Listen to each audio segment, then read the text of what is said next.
Oke, Mas Amir, untuk mengatasi ngorok ya, yang penting kita bersihkan tenggorokan, pakai bulu dikorok, pakai air hangat. Terus satu, jauhkan dari ayam lain karena itu beresiko untuk menular. Istilahnya kita karantina ya untuk ayam tersebut.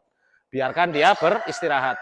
Terus juga penggunaan obat yang tepat. Jadi kalau ngorok jangan pakai obat-obat yang untuk pencernaan. Nah, kalau di kita untuk ngorok itu pakainya Magic SN.